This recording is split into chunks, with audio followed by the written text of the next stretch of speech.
لیکن اب میرے دل و دماغ میں ان کے لیے نفرت بھر گئی ہے، میں بھی انہیں ان کے مقصد میں کامیاب نہیں ہونے دوں گی۔ اتنا بتا کر وہ خاموش ہو گئی۔ شگفتہ نے دیکھا کہ اس کا چہرہ طیش اور نفرت کی آگ سے سرخ ہو رہا تھا، آنکھوں سے جیسے چنگاریاں سی پھوٹ رہی تھی۔ پہلی بار شگفتہ کو احساس ہوا کہیں یہ واقعی پاگل تو نہیں۔ تم بتاؤ تمہارے ساتھ کیا ظلم ہوا ہے؟ زینت نے اچانک خود پر قابو پاتے ہوئے شگفتہ سے پوچھا۔ پھر جب شگفتہ نے اپنی پراسرار اور دہشتناک داستان سنائی تو زینت شگفتہ کے عجیب و غریب اور ناقابل یقین داستان سن کر دم بخود رہ گئی۔ پھر لکنت زدہ لہجے میں بولی، کیا واقعی تم پر جن کا سایہ ہے؟ ہاں، لیکن صرف مجھ پر نہیں بلکہ میرے سارے خاندان کا دشمن ہو گیا ہے وہ۔ مجھے تو اپنے بھائی ساجد کی فکر ہو رہی ہے، وہ بیچارہ تو دیکھ بھی نہیں سکتا، پتہ نہیں اس کا کیا ہوگا۔ بھائی کے ذکر پر وہ سسک پڑی۔ زینت اسے تسلی دیتے ہوئے بولی، حوصلہ رکھو شگفتہ، اللہ بہتر کرے گا۔ تمہاری خوفناک داستان سن کر تو میرے رونگٹے کھڑے ہو گئے۔ ویسے شکر کرو تمہارا شوہر ناصر تم سے سچی محبت کرتا ہے، وہ چین سے نہیں بیٹھے گا اور ضرور تمہیں یہاں سے نکلوا کر رہے گا۔ اتنا کہہ کر وہ ذرا تھمی، پھر بولی، میرا شوہر امان اللہ بھی مجھ سے بہت محبت کرتا تھا، اس نے مرنے سے پہلے اپنا سب کچھ میرے نام کر دیا تھا۔ اسے شاید یہ ڈر تھا کہ اس کے مرنے کے بعد سوتیلی اولاد کہیں مجھے در بدر خاک بسر نہ کر دے، لیکن باوجود اس کے وہ چاروں اپنی سازش میں کامیاب ہو گئے۔ آئے روز مجھے تنگ کرنے لگتے، بری طرح ستاتے تھے، مجھے الٹے سیدھے اور گندے گندے الزامات میرے سر تھوپتے رہتے اور مجھے پاگل سا بنا ڈالا۔ وہ یہی چاہتے تھے کہ میں سچ مچ پاگل ہو جاؤں اور وہ لوگ مجھے پاگل قرار دے کر یہاں بھیج دیں، لیکن وہ اتنا کہہ کر رکی۔ شگفتہ نے دیکھا اس کے ہونٹوں پر بڑی زہر خند مسکراہٹ تھی۔ وہ لوگ اب پوری طرح اپنی سازش میں کامیاب نہیں ہو سکیں گے۔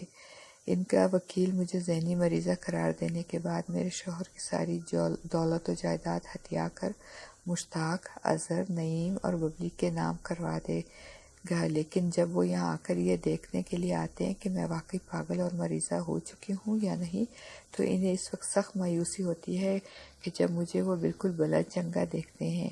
اب وہ چاروں اس بات کے منتظر ہیں کہ میں اس ماحول میں رہ کر سچ مچ پاگل ہو جاؤں تاکہ مجھے عدالت کے سامنے حاضر کر کے میرے پاگل ہونے کی حتمی تصدیق کی جا سکے۔ اس لیے اب میں خود کو سنبھالے رکھتی ہوں، لیکن اس گھٹن زدہ ماحول میں رہتے ہوئے کبھی کبھی مجھے یہ خوف ہوتا ہے کہ میں کہیں سچ مچ پاگل ہی نہ ہو جاؤں۔ اتنا بتا کر زینت کی آنکھوں میں بھی آنسو مڑ آئے۔ شگفتہ کو اس کی دکھ بھری داستان سن کر بہت افسوس ہوا۔ بظاہر دونوں کا مسئلہ ایک ہی تھا، زینت کو اس کے سوتیلی اولاد اپنے مذموم مقاصد کی خاطر پاگل قرار دینے پر تلی ہوئی تھی، جبکہ شگفتہ کے شوہر کا ماموں شفقت اسے پاگل قرار دے کر اپنے بھانجے ناصر کو اس کی زندگی سے ہمیشہ کے لیے نکالنا چاہتا تھا۔ شگفتہ نے پوچھا، تو کیا آپ کے شوہر نے اپنا سب کچھ ہی آپ کے نام کر دیا تھا؟ نہیں، اس نے اپنے اولادوں کے نام ان کا حصہ کر دیا تھا، مجھے بھی حصہ دیا تھا، لیکن چاروں بچوں کا حصہ میری کوٹھی میں موجودگی سے مشروط رکھا گیا تھا، کیونکہ شوہر کے کاروبار اور کوٹھی میں میرا بھی حصہ تھا، میں کاروبار بھی سنبھالتی تھی، زینت نے بتایا۔ پھر ان چاروں کو ایسا نہیں کرنا چاہیے تھا جبکہ ان کو ان کا حصہ مل چکا تھا، شگفتہ بولی۔ زینت نے زہر خند مسکراہٹ سے کہا، وہ لالچی ہیں، میرے حصے پر بھی ان کی نظر تھی، مجھے تو ان سے جان جانے کا خطرہ ہونے لگا تھا۔ کمال ہے، جب آپ کا اپنا حصہ مل چکا تھا تو آپ کو اپنے دفاع کرنا چاہیے تھا، کوئی اچھا وکیل کر سکتی تھی، شگفتہ نے اپنی فہم و فراست کے مطابق پوچھا۔ وہ دوستانہ انداز میں اس کا گال چھو کر شوخی سے بولی، خاصی سمجھدار ہو، تم سے دوستی خوب نبھے گی، تم نے بالکل ٹھیک کہا شگفتہ، لیکن ان چاروں نے مجھے اس قدر پریشان اور حواس باختہ کر ڈالا تھا کہ میں ان کی اصل سازش جان ہی نہ پائی تھی۔ وہ چار تھے اور میں اکیلی، روزانہ منہ ماری ہوتی، مجھے بری طرح تن و تشنے کا نشانہ بنایا جاتا، مجھے اس قدر زود رنج اور پریشان کر کے رکھ دیا تھا کہ مجھ پر ہسٹریائی دورے پڑنے لگے، میں پاگلوں کی طرح چیختی چلاتی اور چیخیں مار مار کر بے ہوش ہو جاتی، میرے ہاتھوں ببلی اور مشتاق زخمی بھی ہوئے تھے، بس پھر کیا تھا، مجھے ایک دن یہاں پہنچا دیا گیا۔ یہاں اس سے بھی زیادہ بدتر حالات تھے، اگر میں بر وقت ہوش مندی سے کام نہ لیتی تو سچ مچ پاگل ہی ہو جاتی، لیکن اب میں ان چار سازشی بہنوں بھائیوں سے بدلہ لینے کا پکا تہیہ کر لیا ہے۔ وہ اتنا کہہ کر چپ ہو گئی۔ شگفتہ نے ان حالات کے پیش نظر اپنے تجزیہ کیا تو اسے ذرا برابر بھی فرق نہ محسوس ہوا۔ شفقت نے بھی اس کے خلاف یہی سازش کرنے کی کوشش کی تھی کہ وہ اس طرح اسے پاگل خانے پہنچا کر ہمیشہ کے لیے اسے ناصر سے جدا کرنا چاہتا تھا۔ یوں زینت اور شگفتہ جلد ہی آپس میں گھل مل گئیں۔ زینت کا خیال تھا کہ صرف ایک بار وہ یہاں سے نکل جائے تو اپنا زیادہ مؤثر طریقے سے دفاع کر سکے گی، لیکن کم و بیش یہی خیال شگفتہ کا بھی تھا۔ یوں دونوں نے ایک رات فرار ہونے کا پروگرام بنایا۔ دوران گفتگو زینت نے شگفتہ کو ایک اور لرزہ خیز حقیقت یہ بتائی جسے سن کر شگفتہ جی جان سے کانپ اٹھی۔ زینت نے اسے پاگل خانے کی منتظم اعلیٰ کے بارے میں بتایا تھا کہ وہ ایک بہت ہی خرانٹ اور ظالم عورت ہے۔ اس کے بڑے بڑے لوگوں سے تعلقات ہیں اور کوئی بعید نہیں کہ وہ سازشی ٹولوں سے لین دین بھی کرتی ہو، لہٰذا اب یہاں سے نکلنے کا ایک یہی طریقہ ہے، یعنی فرار۔ دونوں کو اب رات کا انتظار تھا۔ رات کے کھانے میں انہیں باسی روٹی اور پتلی دال دی گئی تھی، گویا یہ بھی جیل خانہ ہو۔ شگفتہ نے تو ہاتھ تک نہ لگایا، زینت نے بھی برائے نام چند لقمے زہر مار کر لیے تھے۔ رات ٹھیک 9 بجے تمام کمروں کے دروازوں کو باہر سے لاک کر دیا جاتا تھا۔ جو خطرناک ذہنی مریضائیں تھیں انہیں آئینے زنجیروں سے باندھا ہوا تھا۔ شگفتہ کو سمجھ میں نہیں آ رہا تھا کہ بند دروازے سے کس طرح باہر نکلا جائے گا، کیونکہ اب ان کے کمرے کا بھی دروازہ باہر سے بند کر کے لاک کر دیا گیا تھا۔ کمرے میں موجود باقی 2 پاگل عورتیں بھی اپنی اپنی چارپائیوں پر سوئی ہوئی خراٹے لے رہی تھی۔ زینت کے چہرے پر مضطربانہ جوش مترشح تھا۔ شگفتہ نے قدرے پریشانی سے سرگوشی میں زینت سے کہا، آخر ہم کس طرح یہاں سے فرار ہوں گے؟ کمرے کا دروازہ تو باہر سے بند ہے۔ اس کے سوال پر زینت نے کے ہونٹوں پر پراسرار مسکراہٹ ابھری اور اس نے اپنے ہونٹوں پر انگلی رکھ کر اسے خاموش رہنے کا اشارہ کیا اور شگفتہ نے چپ سادھ لی، مگر جانے کیوں وہ بے چینی محسوس کرنے لگی۔ رات دبے پاؤں سرک رہی تھی، کمرے کی روشنیاں گل کر دی گئی تھی، البتہ کمرے کے سلاخ دار کھڑکی سے کوریڈور میں ہونے والی روشنی کی مدھم کرن اندر آ رہی تھی۔ اچانک دروازے پر آہٹ سن کر شگفتہ بری طرح ٹھٹکی۔ وہ آ گئی! دروازے پر ابھرنے والی آہٹ سن کر زینت نے بھی سن لی تھی اور بے اختیار اس کے منہ سے سرگوشی ابھری، کون آ گئی؟ شگفتہ نے ہولے سے پوچھا۔ ابھی اس نے اتنا ہی کہا تھا کہ اچانک کمرے کا دروازہ تھوڑا سا واہ ہوا اور ایک سانولی سی ادھیڑ عمر عورت اندر داخل ہوئی۔ وہ زینت کی طرف دیکھ کر بولی، جلدی نکلو، راستہ صاف ہے۔ آؤ شگفتہ، جلدی کرو، زینت نے حیران پریشان سے شگفتہ سے کہا اور پھر دونوں اس عورت کے ساتھ باہر نیم تاریک کوریڈور میں آ گئی۔ اب وہ دونوں اس سانولی عورت کے ساتھ تیز تیز قدم چلتی ہوئی پاگل خانے کی عمارت سے باہر آ گئی۔ باہر تاریکی تھی، سامنے ایک ذیلی سڑک تھی۔ گیٹ سے باہر آ کر وہ ادھیڑ عمر عورت زینت سے بولی، اب میرا کام ختم، مگر اپنا وعدہ یاد رکھنا، میں پرسوں تمہارے یہاں آؤں گی۔ ہاں ہاں بہن، میں اپنا وعدہ پورا کروں گی، تم پرسوں میرے ہاں آ جانا، میں تمہیں مایوس نہیں کروں گی اور تمہارا یہ احسان بھی کبھی نہیں بھولوں گی، زینت نے اس سے ممنونیت سے بھرے لہجے میں کہا، اور پھر زینت نے شگفتہ کا ہاتھ تھاما اور اسے لیے تیز تیز قدموں کے ساتھ آگے تاریکی میں چلی گئی۔ تھوڑی دیر بعد وہ دونوں تیز تیز قدموں سے چلتی ہوئی مین شاہراہ پر آ گئی، مگر سڑک دور دور تک ویران تھی۔ اکا دکا ٹرک یا پرائیویٹ کار زناٹے سے گزر جاتی اور اطراف کا سکوت لمحہ بھر کو تھرا اٹھتا۔ بہن، آخر ہم کہاں جا رہے ہیں؟ شگفتہ نے پوچھا۔ وہ قدرے متحوش سی نظر آ رہی تھی۔ زینت نے جواباً کہا، اپنے گھر۔ لیکن وہاں تو تمہاری سوتیلی اولاد دوبارہ تمہیں پاگل خانے۔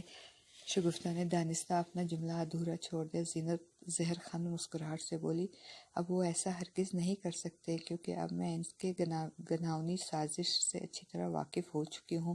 شگفتہ چپ رہی۔ وہ دونوں سڑک کے کنارے چلی جا رہی تھی۔ رات اپنے نصف پہر میں داخل ہو چکی تھی۔ شگفتہ نے پریشان ہو کر ہانپتی ہوئی آواز میں پوچھا، تمہارا گھر کہاں ہے؟ کیا ہم پیدل پہنچ جائیں گے؟ گھر تو میرا دور ہے، لیکن ریلوے اسٹیشن قریب ہے، وہاں سے ضرور ہمیں کوئی ٹیکسی مل جائے گی۔ کیا تم تھک گئی ہو؟ زینت نے پوچھا۔ نہیں، ایسی تو کوئی بات نہیں، شگفتہ نے ہولے سے مسکرا کر کہا، لیکن اسے بار بار یہ خیال پریشان کر رہا تھا کہ زینت کی سوتیلی اولاد اسے دوبارہ پاگل خانے والوں کے حوالے کرنے کی کوشش کر سکتی تھی۔ چنانچہ اس نے تجویز دیتے ہوئے کہا، میرا خیال ہے آپ جلد بازی سے کام لے رہی ہیں، اگر آپ اپنے گھر جانے کے بجائے میرے ساتھ چلیں تو زیادہ بہتر ہوگا۔ اس کی بات پر زینت نے چلتے چلتے اس کی طرف دیکھا اور رک گئی، پھر چند ثانیے سوچتے ہوئے بولی، بات تو تمہاری ٹھیک لگتی ہے، دراصل مجھے صبح ایک وکیل سے ملاقات کرنی تھی۔ میرا خیال ہے کہ اپنے گھر جانے سے یہی بہتر رہے گا کہ پہلے تمہارے ہاں چلا جائے، پھر اس کے بعد صبح ہوتے ہی میں اپنے وکیل سے رابطہ کر کے اس سے مشورہ کروں گی۔ یہ فیصلہ کرنے کے بعد دونوں ریلوے اسٹیشن کے قریب پہنچ گئی۔ شاید کوئی ٹرین آنے والی تھی۔ باہر احاطے میں چند ٹیکسیاں نظر آئی تھیں۔ زینت نے ایک ٹیکسی والے سے کرایہ طے کیا اور پھر دونوں اوپری سیٹ پر براجمان ہو گئیں۔ ٹیکسی آگے بڑھ گئی۔ شگفتہ نے اپنے محلے کا پتہ بتایا تھا۔ نصف گھنٹے بعد ٹیکسی ان کے محلے میں داخل ہوئی اور شگفتہ کے بتائے ہوئے اشارے پر ڈرائیور نے ٹیکسی اندھیری کوٹھی کے سامنے روک دی۔ زینت کے پاس کچھ رقم تھی۔ اس نے کرایہ ادا کر کے اسے فارغ کیا۔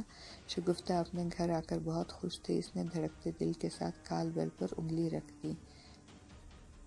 دوسری بار کال بیل بجانے پر دروازہ جس نے کھولا اسے دیکھ کر شگفتہ خوشی کے مارے کھل اٹھی۔ وہ ناصر تھا، اس کا شوہر، جو اس سے دل و جان سے چاہتا تھا۔ شگفتہ کو اصل خوشی اس بات کی تھی کہ ناصر نے اپنے وعدے کا پاس کیا تھا اور اس کے نابینا بھائی ساجد کو تنہا نہیں چھوڑا تھا۔ شگفتہ تم اس وقت آؤ۔ وہ حیرت و خوشی کے ملے جلے تاثرات سے بولا، پھر زینت کی طرف دیکھ کر بولا، یہ خاتون کون ہے؟ اندر تو آنے دو، پہلے بتائے دیتی ہوں، شگفتہ نے کہا۔ ناصر نے فوراً انہیں راستہ دیا۔ شگفتہ زینت کو لیے اندر داخل ہو گئی، جبکہ ذرا دیر بعد ناصر بھی گیٹ بند کر کے اندر کمرے میں آ گیا۔ شگفتہ اور زینت ایک صوفے پر براجمان ہو گئیں۔ کیا ساجد سو رہا ہے؟ شگفتہ نے ناصر سے اپنے بھائی کے بارے میں پوچھا۔ ناصر نے استباط میں سر ہلا دیا، پھر ایک نگاہ زینت پر ڈالنے کے بعد شگفتہ سے قدرے پریشانی سے بولا، شگفتہ تمہیں اچانک یہاں پا کر خوشی بھی ہو رہی ہے اور حیرت بھی۔ تم ٹھیک تو ہو نا؟ وہ کمبخت تھانے دار بتا رہا تھا کہ تمہیں پاگل خانے بھیج دیا گیا ہے۔ ہاں، شکر کرو کہ میں ان کی مدد سے فرار ہو کر یہاں تک آن پہنچی ہوں، شگفتہ نے ایک گہری سانس لے کر کہا، اور پھر ناصر کو ساری بات بتا دی۔ زینت کے بارے میں بھی اسے تفصیلاً آگاہ کیا۔ ناصر نے بغور شگفتہ کی باتیں سنی اور پھر زینت کی طرف دیکھ کر ممنون لہجے میں بولا، آپ کا واقعی پر بہت احسان ہے بہن جی، اب فکر کرنے کی کوئی ضرورت نہیں، میں سب سنبھال لوں گا۔ ناصر کی بات سن کر زینت نے اسے کہا، ناصر بھائی خطرہ ابھی سر سے ٹلا نہیں، میں اور شگفتہ دونوں ہی تقریباً ایک ہی قسم کے سازش کا شکار ہوئے ہیں۔ ہم دونوں کو ہی سوچی سمجھی اور گہری منصوبہ بندی کے بعد زبردستی پاگل خانے میں داخل کرا دیا گیا تھا، لیکن میں نے فیصلہ کیا تھا کہ صبح ہوتے ہی میں اپنی بچپن کی گہری سہیلی کے ہاں جاؤں گی۔ وہ بہت اچھی وکیل ہے، مجھے امید ہے کہ وہ ہماری مدد ضرور کرے گی۔ ناصر نے کہا، وہ تو ٹھیک ہے، لیکن میرا خیال ہے کہ شگفتہ کو اب کسی وکیل کی ضرورت نہیں رہی، میں اپنے ماموں کو سمجھا دوں گا۔ یہ تمہاری بھول ہے، زینت نے نہایت سنجیدگی سے کہا۔ شگفتہ نے مجھے تفصیلاً اپنے پراسرار حالات کے بارے میں آگاہ کر دیا ہے۔ اس کے ہاتھوں نہ صرف تم مضروب ہوئے تھے بلکہ اور بھی بہت سے لوگ ہیں، جن میں ان کی والدہ بھی اپنی جان سے ہاتھ دھو بیٹھی ہیں۔ حالانکہ میرا معاملہ اتنا زیادہ حساس نوعیت کا نہیں، مگر شگفتہ کے خلاف فرد جرم عائد ہو چکا ہے اور یقیناً تھانے میں اس کا ریکارڈ بھی ماں گواہوں کے موجود ہوگا۔ در حقیقت مجھے اپنے سے زیادہ شگفتہ ہی کی فکر ہے، ہمیں ضرور وکیل سے ملنا ہوگا۔ اس کی بات سن کر شگفتہ نے ناصر سے کہا، ناصر، زینت بہن ٹھیک کہہ رہی ہیں، ہمیں اپنے دفاع کے لیے ضرور کچھ نہ کچھ کرنا چاہیے۔ شگفتہ کے اصرار پر ناصر نے استباط میں سر ہلا دیا۔ اگلے دن یہ لوگ صبح بیدار ہو گئے۔ ساجد اپنی بہن کو پا کر بہت خوش ہوا۔ زینت نے بھی ساجد سے ملاقات کی۔ وہ ساجد سے 5 سال بڑی تھی۔ اسے ساجد کی حالت زار پر بہت افسوس ہوا تھا۔ وہ سوچنے لگی کہ ابھی اس بیچارے کی عمر ہی کیا ہے، جوانی میں ہی بیچارہ نابینا ہو گیا تھا۔ بہر تو ناشتے وغیرہ سے فارغ ہو کر یہ لوگ سر جوڑ کر بیٹھ گئے۔ پھر یہ فیصلہ کیا گیا کہ شگفتہ اور زینت تو وکیل صاحبہ کی طرف روانہ ہو جائیں گی، جبکہ ناصر اور ساجد ٹاہلی والے بابا سے جا کر ملاقات کریں گے، کیونکہ انہیں بھی تازہ صورتحال سے آگاہ کرنا ضروری تھا۔ چونکہ یہ چاروں بیک وقت عجیب و غریب حالات کا شکار تھے، اس لیے انہیں مختلف حالات پر قابو پانے کے لیے یہ لازمی تھا کہ بیک وقت الگ الگ سمتوں پر عمل پیرا ہو۔ لہٰذا شگفتہ اور زینت کو ایک ٹیکسی میں روانہ کرنے کے بعد ناصر اور ساجد ٹاہلی والے بابا سے ملنے کے لیے روانہ ہو گئے۔ وہ دونوں ٹاہلی والے بابا کے پاس پہنچے اور جب انہیں صورتحال سے تفصیلاً آگاہ کیا تو انہیں تیمور کی اندوہناک موت پر بہت رنج ہوا۔ پھر وہ چند ثانیے کی پرسوچ خاموشی کے بعد دھیمے لہجے میں بولے، شاید تم لوگوں کو ابھی طرح حالات کی نزاکت اور خطرناکی کا اندازہ نہیں ہے، ورنہ تم دونوں کو تیمور صاحب کی موت کے فوراً بعد ہی مجھ سے ملنا چاہیے تھا۔ خیر جو ہوا مجھے اس کا رنج ہے۔ تیمور نے شاید اپنی بیٹی شگفتہ کو میری بار بار نصیحت کرنے کے باوجود یہ اہم بات نہیں بتائی تھی کہ جب بھی اس کا بدرو سے سامنا ہو تو وہ خود پر قابو رکھے، کیونکہ ابھی اس کے اندر وہ طاقت نہیں ہے کہ وہ خود سے کوئی گل کھلا سکے۔ پھر میں نے ایک تعویذ بھی دیا تھا، اس کے ہوتے ہوئے کہ اس کی کیا مجال کہ وہ بدرو تم لوگوں کا کچھ بگاڑ سکے۔ وہ تعویذ اب کہاں ہے؟ بابا نے پوچھا۔ ساجد نے پریشان ہو کر کہا، بابا اس کا تو مجھے علم نہیں ہے، دراصل ہم چند دنوں سے پے در پہ ایسے پریشان کن حالات کا شکار ہیں کہ ہمیں اس کی طرف دھیان ہی نہیں رہا۔ اس کی بات سن کر ٹاہلی والے بابا نے کہا، تم لوگوں کو کی انہی بدحواسیوں اور پریشانیوں سے وہ بدرو ہر بار فائدہ اٹھانے کی کوشش کرتی رہتی ہے، کیونکہ اس کا مقصد ہی یہی ہے کہ وہ تم سب کو اس قدر پریشان اور حواس باختہ رکھے کہ تم اس کی ہلاکت کا سامان نہ کر پاؤ۔ مگر بابا اب ہمارے لیے آپ کی کیا نصیحت ہے؟ اب تو میرے بابا بھی اس دنیا میں نہیں رہے، خود میں بھی نابینا ہوں۔ شگفتہ بہن کو الگ پولیس والے تنگ کرتے رہتے ہیں، اس بیچاری کو تو انہوں نے پاگل خانے پہنچا کر ہی چھوڑا۔ وہ تو بھلا ہو اس نیک عورت کا جس نے میری بہن کو کسی نہ کسی طرح پاگل خانے سے فرار کروا دیا۔ مگر وہ پریشانی اب بھی ختم نہیں ہوئی۔ وہ دونوں اب کسی وکیل سے مشورہ کرنے کے لیے گئی ہیں۔ آپ ان کی کامیابی کے لیے دعا کریں، اللہ انہیں اپنے مقصد میں ضرور کامیاب کرے گا۔ بابا نے جلالی لہجے میں کہا، لیکن تمہیں اس گمبھیر مسئلے پر زیادہ توجہ دینی چاہیے۔ اس بدرو کی تاریخ اور اس کے ماضی اس قدر قدیم ہے کہ مجھے روزانہ اس کی آگاہی حاصل کرنے کے لیے بڑی جان فشانی کے ساتھ چلہ کشی کرنی پڑتی ہے۔ راتوں کو جاگ جاگ کر وظائف پڑھتا ہوں، لیکن اتنی عرق ریزی اور محنت کے باوجود ہمارے لیے ابھی ہنوز دلی دور رست والی بات ثابت ہوئی ہے، یعنی ہمیں بھی محض مرحلہ وار اور بہت تھوڑی جانکاری ملی ہے، جس سے تم لوگ اندازہ لگا سکتے ہو کہ یہ بدرو کس قدر پراسرار ہے۔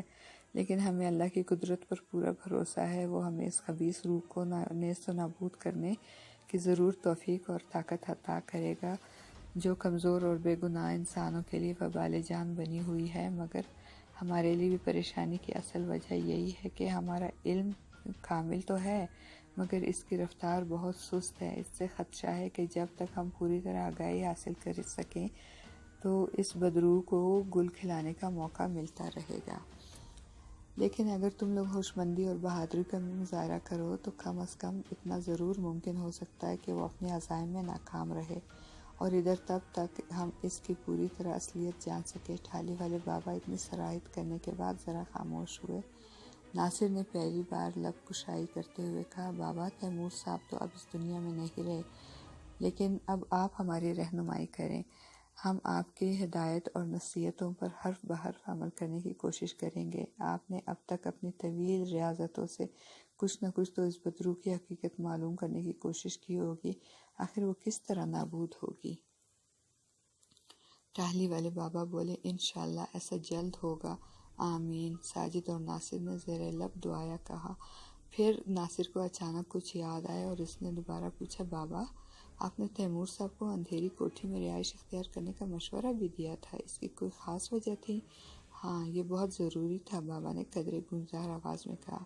میں نے تو ان سے یہ بھی کہا تھا کہ اوپری منزل بھی خالی نہیں رہنی چاہیے، اس کوٹھی کو پوری طرح آباد رہنا چاہیے، اسے ویران نہیں کرنا، وہاں زندگی کی گہما گہمی اور چہل پہل ہونی چاہیے۔ ان کی بات سن کر ساجد نے کہا، لیکن بابا اس شیطانی روح نے تو وہاں بھی ہماری زندگی اجیرن کر کے رکھ دی تھی، حتیٰ کہ ابو کو بھی اپنی جان سے ہاتھ دھونا پڑے۔ اب اس میں شگفتہ کا ہی قصور ہے، بابا نے فوراً کہا، حالانکہ میں نے اچھی طرح یہ بات سمجھائی تھی کہ جب بھی وہ بدرو اپنے خبیث اور ڈراونے روپ میں ظاہر ہو تو خود پر قابو پانے کی کوشش کی جائے۔ خوف جب عروج پر پہنچ جاتا ہے تو جنون کی صورت اختیار کر لیتا ہے اور انسان کو ہسٹریائی دورے پڑتے ہیں، جو اپنے لیے اور دوسروں کے لیے خطرناک ثابت ہو سکتے ہیں۔ ٹھیک ہے بابا، ہم سے غلطی ہو گئی، اب ہم اس بات کا آئندہ خیال رکھیں گے۔ آپ ہمیں یہ بتائیں کہ اب ہمیں کیا کرنا ہے؟ ناصر نے پوچھا۔ بابا ایک گہری سانس لے کر بولے، اس اندھیری کوٹھی کو آباد کرنے کا اہم مقصد یہ ہے کہ وہاں اس بدروح کا ناپاک مردہ وجود دفن ہے، اور ہماری کوشش یہ ہے کہ اس بدروح کو واپس اس کے مدفن تک جانے پر مجبور کیا جائے۔ اس کوٹھی کو آباد کرنے کا ایک اہم مقصد ہمارا یہ بھی ہے کہ اس کا مدفن محفوظ رہے۔ جب تک ہم اس بدروح کو واپس اس کے مدفن تک محصور نہ کر دیں۔ وہ اتنا بتا کر خاموش ہو گئے۔ ساجد نے قدرے بے چینی سے پوچھا، بابا اس کے بعد کیا؟ پھر ہمیشہ کے لیے ہماری اس بدروح سے جان چھوٹ جائے گی؟ ہاں، مگر ایک حد تک، بابا نے کہا، پھر خود ہی بتانے لگے۔ فی الحال اتنا بھی ہو جائے تو سمجھو نصف سے زیادہ کامیابی حاصل ہو جائے گی ہمیں۔ اس کے بعد ہمیں ایک اور کٹھن عمل کرنا پڑے گا تاکہ وہ ہمیشہ کے لیے عالم برزخ میں چلی جائے۔ بابا آخر یہ سب کس طرح ممکن ہوگا؟ ناصر نے پوچھا۔ بابا بتانے لگے، سر دست ہمیں اتنا ہی اشارہ ملا ہے کہ ہمیں سب سے پہلے اس بہادر اور نیک انسان کی روح سے رابطہ کرنا ہوگا جس نے اس شیطان کو ہلاک کیا تھا۔ وہ یقیناً اس بدروح کے ماضی سے واقف ہوگا، نیز اس کے پاس یقیناً ایسی طاقت ہوگی جس کی بنا پر اس نے ایک طاقتور شیطان کو موت کے گھاٹ اتارا۔ میں نے بہت کوشش کی کہ اس نیک روح سے رابطہ ممکن ہو سکے، مگر افسوس کہ ہمیں اب تک کامیابی حاصل نہیں ہو سکی۔ لیکن اس کے ساتھ ساتھ ہمیں اتنا معلوم ہوا ہے کہ بھیراں نامی ایک گاؤں ہے جہاں وہ نیک اور بہادر ہستی پیدا ہوئی، اور وہیں اس کی قبر بھی موجود ہے۔ اس نیک اور بہادر انسان کا نام بھی ہمیں معلوم ہو چکا ہے، بہادر زمان شاہ نام تھا اس کا۔ اس نے شیطان کا خاتمہ کرنے کے بعد وہ بیچارہ اپنی زندگی بھی ہار بیٹھا تھا، اس لیے لوگوں نے اسے نیک شہید شاہ کا نام خطاب سے نوازا۔ اگرچہ اس خوفناک اور خونریز واقعے کو کئی 100 برس بیت چکے ہیں، اور بیشتر لوگ اس واقعے کو ہی نہیں بلکہ شہید نیک شاہ کو بھی دھیرے دھیرے فراموش کرنے لگے ہیں۔ یقین سے کچھ نہیں کہا جا سکتا کہ شہید نیک شاہ اور اس کے ماضی سے متعلق